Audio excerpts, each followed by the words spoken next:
Although relative amounts of rise may seem very small, only a few millimeters per year, the cumulative effects of these small rises each of long periods of time causes major problems. Most developed coasts have buildings very close to the ocean, leaving little room for the ever-expanding ocean.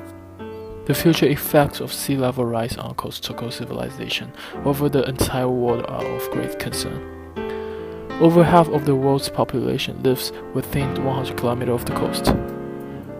Over the next 50 years, damage due to the coastal developments will be devastating. But if the rate of sea level rise increases, the result could be catastrophic.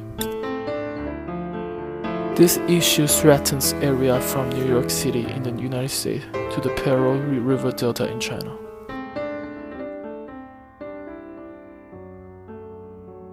Although it is well understood by scientists that armoring beaches destroy beaches as well, this fact is still widely unrecognized by the general public or ignored by coastal developers and engineers.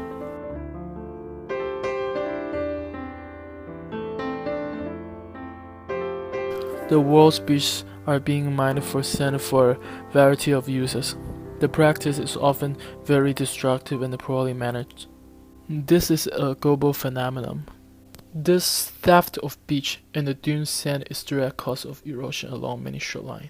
It is very damaging to the beach fauna and flora, ruins to beach aesthetics, and frequently cause environmental damage to other coastal ecosystems associated with the beach, such as wetlands.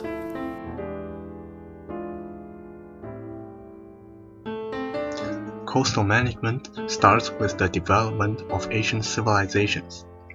As a result of their development, docks, breakwaters, and other works were built, usually in a large scale. Prior to the 1950s, the general practice was to use hard structures to protect beach from erosion. To talk about the history of coastal management, it's hard to ignore the Romans.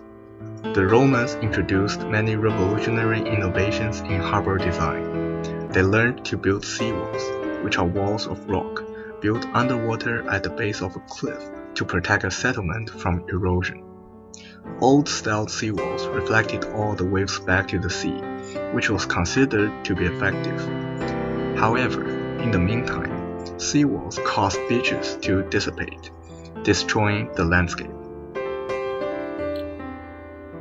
Furthermore, Romans managed to construct solid breakwaters. Breakwaters are massive natural boulders sunk offshore to filter the energy of waves, protecting the cliff and settlements behind. The breakwaters cost little money. However, there were some unintended consequences. The excessive sediments would build up, leading to Tambolo, an island attached to the mainland, to form. As the world enters the modern time, during 1920s, people were no longer interested in using these techniques. The obtrusiveness and the cost of these structures led the late 1940s to move toward soft engineering methods. In the modern era, coastal management have slowly changed from hard engineering methods to mostly soft engineering methods, such as beach replenishment, sand dune management, and beach drainage. Beach replenishment is one of the most popular soft engineering techniques of coastal defense management schemes. It is the process of piling imported sand onto the existing beach. Sand dune management, also known as sand dune stabilization. This method includes building car parks, footpaths, and boardwalks to stop the removal of sediments by humans, or using fences constructed of wood. Lastly, beach drainage lowers the water table locally beneath the beach face. This causes accretion of sand above the drainage system. Beach drainage systems have been installed in many locations around the world to halt and reverse erosion trends in sand beaches.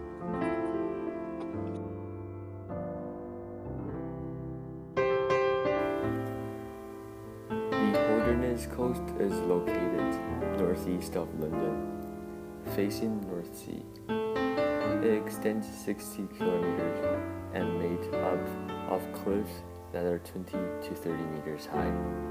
The coastline has been formed by soft, easily eroded clay. The cliff line is retreating at a rate of 1.5 meters, around 2 million tons of material per year. Causes of coastal erosion. There are no beaches to reduce the erosive power of the waves. Little beach material is transported from beaches of holderness from elsewhere, and the waves are able to reach the base of the cliff at all times. Destructive waves is the main reason which causes erosion of the holderness coast. Waves have a long fetch all the way across Arctic Ocean, allowing them to build up energy as they are blown by the wind. Increasing in volume of water caused by rising of sea level allow water to reach further inland without losing as much energy. 2 million euros was spent to protect the coast. The construction includes 2 rock grinds, 500-meter long rock revetment, and cliff reprofiling. The increased threat of sea level rise due to climate change means that other places will need to consider the sustainability of coastal defense strategies for the future.